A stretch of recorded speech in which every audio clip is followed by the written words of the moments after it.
अध्यक्षज्यू र यो कार्यक्रमका आजका प्यानलिस्टहरू माननीय सांसद गगन थापाज्यू, प्राध्यापक पूर्व राजदूत आदरणीय दाइ विजयकान्त कर्ण, त्यस्तै विद्वत हाम्रो राजेन्द्र महर्जन सर, हाम्रो निरा म्याम र यस जुममा जोडिनुभएका अनि त्यस पछाडि लाइभबाट जोडिनुभएका र पछिबाट प्रत्यक्ष वा अप्रत्यक्ष रूपमा जोडिने सम्पूर्णमा म अभिवादन गर्न चाहन्छु। म सबैभन्दा पहिला आजको दिनमा मलाई अहिले यो संविधानको कुरा गर्दाखेरि केही कुराहरू मेरो दिमागमा आइराखेको छ। यो संविधान जति बेला जारी भयो त्यति बेला 56-57 जना मधेसमा त्यहाँका भूमिपुत्रहरू, त्यहाँका मधेसी, त्यहाँका आदिवासी लगायतलाई राज्य सत्ताको गोलीबाट शहादत प्राप्त गरेका ती शहीदहरूको सम्झना आइराखेको छ। त्यही दौरानमा संविधान जारी भएपछि म मानव अधिकार अनुगमन गर्ने सिलसिलामा पूर्वदेखि पश्चिम तराईका जिल्लाहरू डुलेका थिएँ। त्यहाँनिर म भारतको घटना सम्झिराखेको छु। त्यहाँका सशस्त्र प्रहरीले घर घरमा पसेर महिला बालबालिकादेखि लिएर बसिराखेका निर्दोषहरूमाथि त्यो एकदम निर्ममतापूर्वक गोली चलाएको दिन सम्झिराखेको छु मैले। संविधान जारी भयो। संविधान जारी हुँदाखेरि एकातिर संविधान त्यसरी रगतको होली खेलिएर त्यति बेला जारी गरिएको थियो भने संविधान जारी भएपछि अघि तुलसीजीले भन्नुभएको जस्तै कतिले यसलाई दीपावली गरे र यो कतिले यो संविधानलाई जलाए। त्यो संविधान जलाउने क्रममा धरानमा 70 वर्षको ज्येष्ठ नागरिकको नेतृत्वमा पनि संविधान जलेको कुराहरू अगाडि आयो। किन जल्यो होला यो संविधान? र यो 5 वर्षको दौरानमा ती हिजो दीपावली गर्नेहरू अहिले मैले हेर्दाखेरि कयौं मैले चिनेका अनुहारहरू पनि छन्। ती अनुहारहरू पटक पटक विभिन्न घटनाहरूमा, विभिन्न ज्यादती भएका कुराहरूमा, मानव अधिकार उल्लङ्घन भएका कुराहरूमा सडकमा आएका छन् र प्रहरीको लाठी खाएका छन्। त्यस पछाडि अहिले आएर यो संविधान कहाँनिर गल्ती भयो यो र अहिले शासन सञ्चालन गर्नेहरूमाथि प्रश्न चिन्ह उठाइराखेका छन् कि हामीले हिजो दीपावली गरेको संविधानले हामीलाई न्याय दियो कि दिएन भन्ने यो सवाल मैले त्यो कुरा सम्झिराखेको छु। मलाई यो कुरा पनि सम्झना आयो संविधानकै कुरा गर्दा। आजभन्दा ठिक 164-65 वर्ष अगाडि अमेरिकाको सर्वोच्च अदालतले ड्रेट स्कट भर्सेस स्ट्यानफोर्ड भन्ने एउटा मुद्दामा फैसला गर्यो। ड्रेट स्कट ऊ चाहिँ अमेरिकन अश्वेत दास थियो। ऊ नागरिक र स्वतन्त्र हुँ भनेर उसले क्लेम गरेको थियो र त्यो अदालतले त्यति बेला फैसला गर्दाखेरि संविधान अनुसार उसलाई तिमी स्वतन्त्र छैनौ, तिमी भनेको दास र तिमी भनेको सम्पत्ति भनेर फैसला गरेको थियो। त्यति मात्रै होइन, अमेरिकाको संविधानको व्याख्या गर्दै अमेरिकाको सर्वोच्च अदालतले त्यही मुद्दामा भन्यो कि यो 13 वटा त्यति बेलाका अमेरिकाका तत्कालीन ब्रिटिश उपनिवेशबाट स्वतन्त्र हुने 13 वटा राज्यहरूका व्हाइटहरूको लागि अथवा सेता जातिहरूको संविधान बनाएको हुनाले यसमा कालाको अधिकार छैन भन्ने कुरा त्यो फैसलामा गरेको अद्यपि हेर्न चाहिँ अहिले पनि हामी हेर्छौं र ठुला विश्वविद्यालयहरूमा अहिले पनि त्यो फैसलाको पढाइ हुन्छ र चिरफार हुन्छ। कतै त्यस्तै गरी जुन त्यो घटना घट्यो त्यहाँनिर हाम्रो संविधानमा पनि यहाँ यो जारी गर्ने बेलामा कुनै अमुक जातिभित्रका नेतृत्वहरू विभिन्न पार्टीमा विभक्त भए तापनि, चाहे त्यो कम्युनिस्ट होस्, चाहे त्यो कांग्रेस होस्, चाहे त्यो राप्रपा होस्, चाहे त्यो अरु त्योदेखि बाहेकका पार्टी हुन्, त्यसका नेताहरू मिलेर यो संविधान जारी गरेको हो। त्यति बेला जबरजस्ती जारी गरिएको हो यो संविधान जबरजस्ती जारी गर्दाखेरि ती जारी गर्ने संयोग होइनन्, ती जारी गर्नेहरू एकै नस्लका थिए, एकै जातिका थिए। केले मिलायो उनीहरूलाई? कतै त्यही अमेरिकाको सर्वोच्च अदालतले ड्रेट स्कटको मुद्दामा गरेको फैसला जस्तै त्यो संविधान यो चाहिँ by the white for the white of the white भनेर भन्या जस्तै नेपालको संविधान पनि त्यही नस्लको लागि, त्यही नस्लद्वारा, त्यही नस्लको लागि बनाएको होइन भन्ने प्रश्न गम्भीर रूपमा उठेको छ। अहिले विरोध गर्नेले त विरोध गरे, तर संविधानको कन्टेन्टको कुरा गरौँ म। यदि यो संविधान अब म थारूहरूको सवालमा म जोड्न चाहन्छु, यदि यो संविधानले समानताको कुरा गर्ने हो भनेदेखि, यो संविधानले राजनैतिक अधिकारको कुरा गर्ने हो भनेदेखि, यहाँ मान्य गगन थापाजी हुनुहुन्छ, उहाँ लोकतन्त्रको लागि प्रखर नेतृत्व, उहाँ उम्दा नेतृत्व पनि हुनुहुन्छ। उहाँ एउटा पार्टीभित्र मात्रै समाविष्ट हुनुहुन्न, उहाँ सबै युवाहरू, सबै जनताहरूले उहाँलाई एउटा आशाको केन्द्रको रूपमा हेरेको युवा नेतृत्व हुनुहुन्छ नेपाली काङ्ग्रेसबाट। त्यस्तै संविधानको कुरा गर्दै गर्दाखेरि अर्को एउटा हामीले बिर्सनै नसकिने, म पर्सनल्ली उहाँलाई म श्रद्धाको रूपमा हेर्छु, उहाँ हुनुहुन्छ प्रदीप गिरिज्यू, जसले यो संविधानमा उहाँले विमति जनाउनु भएर 601 जनाले हस्ताक्षर गर्ने सन्दर्भमा उहाँले हस्ताक्षर गर्नु भएन र विमति जनाउनु भयो। र उहाँको टिप्पणीहरू यदाकदा सुन्न पाइन्छ कि यो संविधानले, जसको लागि संविधान लेख्नु पर्थ्यो, जुन लोकतान्त्रिक मूल्य मान्यताको लागि यो संविधान र जुन यहाँ वर्षौंदेखि विभेदमा परेका, ऐतिहासिक अन्यायमा परेका जनताहरू, चाहे ती थारू हुन्, चाहे आदिवासी जनजाति हुन्, चाहे मधेसी हुन्, चाहे महिला हुन्, चाहे दलित हुन्, उनीहरूको लागि यो संविधान लेखिएन भनेर उहाँले विमति जनाउनु भयो। म उहाँलाई आजको दिनमा सम्मान गर्न चाहन्छु। म आए राजनैतिक अधिकारको सन्दर्भमा, यदि यो संविधानले राजनैतिक अधिकार ग्यारेन्टी गरेको भएदेखि 33-34 हजार मत ल्याएर जितेका रेशम चौधरी, जसको मुद्दा म आफैले हेरेको छु, एउटै हामी फौजदारी न्याय प्रणालीमा, फौजदारी विधि शास्त्रमा हामी के भन्छौँ भनेदेखि, त्यो कुनै घटना घटेको बेलामा त्यो समयमा त्यहाँनिर त्यो मान्छे उपस्थिति थिएन भने त्यो प्री एलिबाई भनिन्छ, त्यसको आधारमा ऊ निर्दोष ठहरिन्छ।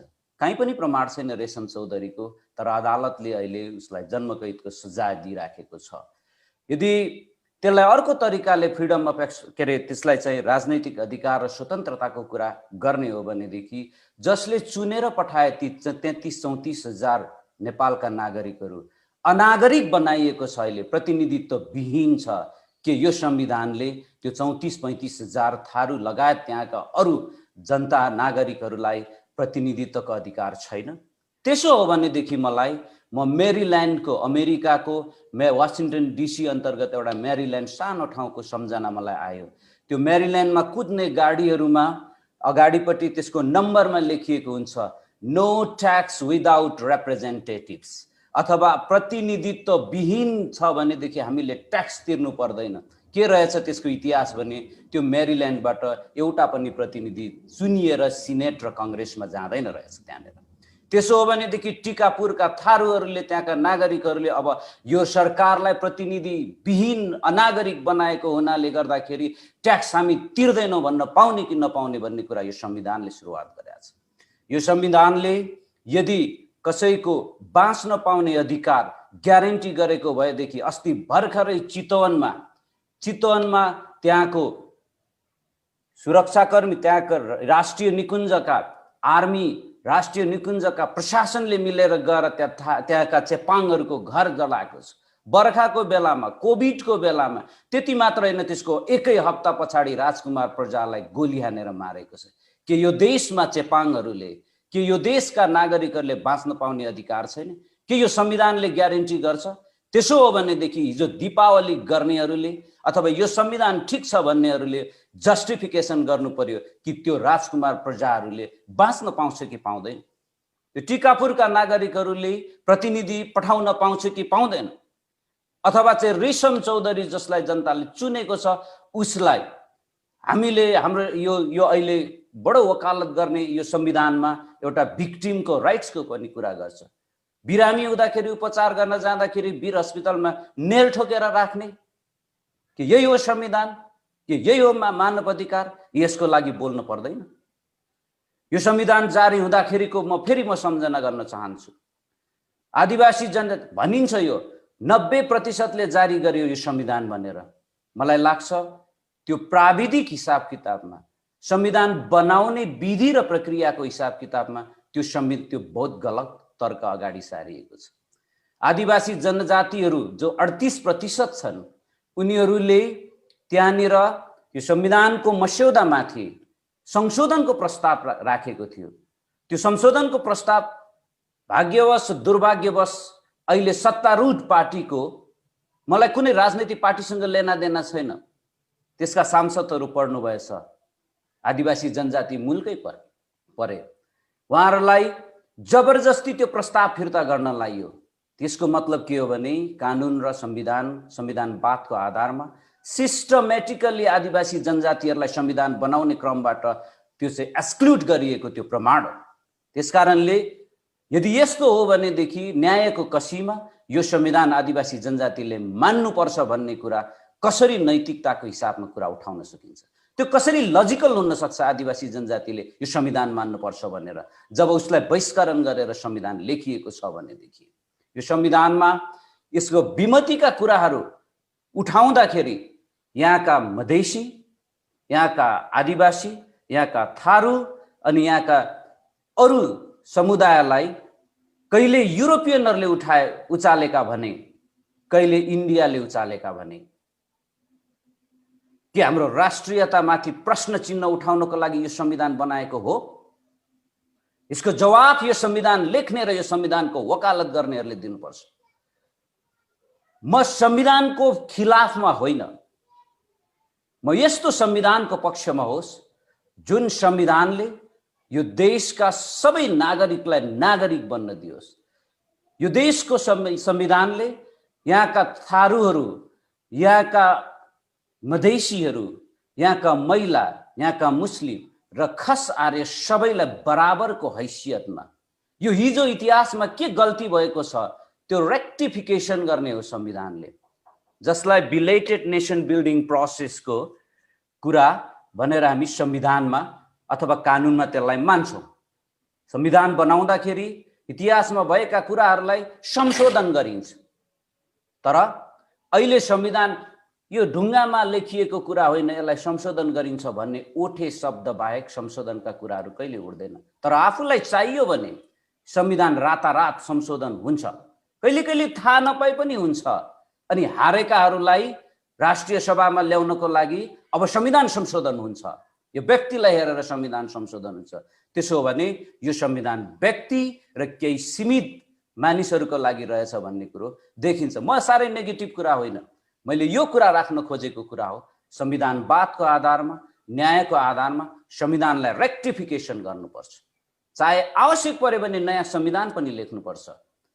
हामीसँग थुप्रै प्रचलनहरू छन्, अभ्यासहरू छन्। भनिन्छ अमेरिकाको सर्वोच्च अदालतले दिनदिनै संविधान संशोधन गर्छ व्याख्याको माध्यमबाट। हाम्रो सर्वोच्च अदालत अहिले यस्तो भएको छ, मैले न्यायपालिकाको अनादर गरेको होइन, म न्यायको पक्षधरको मान्छे हो, तर जसले न्यायको पक्ष लिएर, जसले संविधान र कानुनको दुहाई दिएर अन्यायको कुरा गर्छ नि, त्यसको खिलाफमा आवाज उठाउनको लागि कुनै कसर कसैले राख्नु हुँदैन। हो, अहिले आदिवासी जनजाति, थारू, मधेसी, नागरिक सबै अहिले किन यसरी यो संविधानबाट विभाजित भए? त्यो हिजो किन कोही जलाउने, कोही चाहिँ यो दीपावली गर्ने भए? त्यसको एउटै कारण के हो? यो संविधानले इन्हेरेन्टली नेपालीहरूलाई विभाजन गरेको छ। यो संविधानले यो चाहिँ सीमारेखा खोरेको छ। हुन त संविधानमा हिजो हामीले टिप्पणी गर्दै गर्दाखेरि खस आर्यलाई यसमा चाहिँ आरक्षण पनि दिएर एउटा सर्वोच्च जातिको रूपमा उसलाई इन्टरप्रिटेसन गरेर राखियो भनियो। तर अहिले माइन्युटली हेर्दाखेरि त के रहेछ भने त्यो खस आर्यमा पनि खसलाई त त्यहाँनिर त उसलाई स्थानै दिएको रहेन रहेछ। अहिले बल्ल थाहा लाग्यो त्यो आर्य समुदायको पनि बाहुनहरूलाई पनि त्यो अधिकांश भारी बोक्ने बाहुनहरूले यो संविधानबाट न्याय पाएका रहेन रहेछन्। केही सीमित मान्छेहरू, केही सालाहरू, केही सन्धिहरू, केही भाइ भतिजावाद चलेको रहेछ। यो संविधानले त्यसलाई चाहिँ इन्स्टिट्युसनलाइज गरेको रहेछ। त्यसैले यो आजको दिनमा म यो लामो कुरा नगरी यो संविधानलाई यसले अन्याय गरेको छ र यो संविधान चाहे फेर्नु पर्यो भने फेर्नु पनि सक्छ, किनभने जनताले चाह्यो भने त्यो फेर्न सक्छ। हिजो संविधान जाँदै गर्दाखेरि पञ्चायतमा पनि यो के हुन्छ, यो संविधान गयो भनेदेखि पुरै व्यथिति हुन्छ भन्ने कुराहरू तर्कहरू अगाडि सारिएका थिए। 47 को संविधान जाने बेलामा पनि त्यही तर्क अगाडि सारिएको थियो। 63 को संविधानकोमा पनि त्यही तर्क अगाडि सारिएको थियो।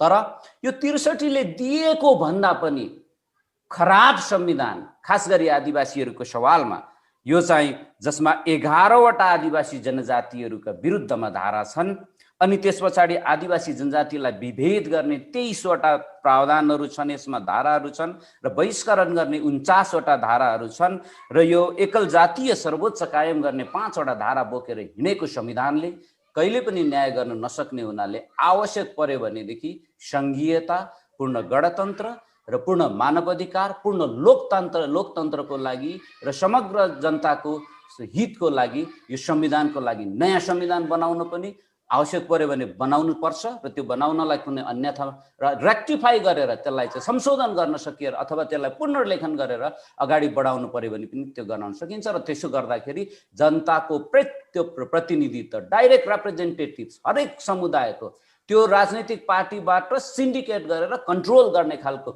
खालको होइन। जस्तो आदिवासी जनजातिहरूको अहिले थारूहरूको थारू आयोग छ, आदिवासी जनजाति उत्थान राष्ट्रिय प्रतिष्ठान छ, तर म आज हेर्दै थिएँ आदिवासी जनजाति उत्थान राष्ट्रिय प्रतिष्ठानका कुनै पदाधिकारी, अमुक पदाधिकारीले हिजोको पूर्व एमालेको मन्त्रीले के भन्यो त्यसलाई चाहिँ उनले फेसबुकमा सेयर गरेर बडो चाहिँ त्यसको बारेमा गरेको थियो। के त्यो चाहिँ त्यो अहिले एउटा पार्टीको त्यसलाई एडभोकेसी गर्ने फोरम बनाउने आदिवासी जनजाति उत्थान प्रतिष्ठानलाई थारू आयोग के गरेर बसेको छ? थारूहरूलाई यत्रो अन्याय पर्दाखेरि यस्तो खालको संरचना होइन, यस्तो खालको प्रतिनिधि होइन। डाइरेक्ट प्रतिनिधित्व हिजो सर्वोच्च अदालतले फैसला गरेको छ। त्यो फैसला गर्दाखेरि संविधानमा सबै सेक्सनका जनताहरूको डाइरेक्ट रिप्रेजेन्टेसन हुने गरी त्यो अनुसारले संविधान संशोधन भए पनि, पुनर्लेखन भए पनि, नयाँ लेख्दाखेरि पनि त्यसरी जानुपर्छ भन्ने कुरा भन्दै मैले मेरो कुरा यहाँ राखेँ। हस्, धन्यवाद।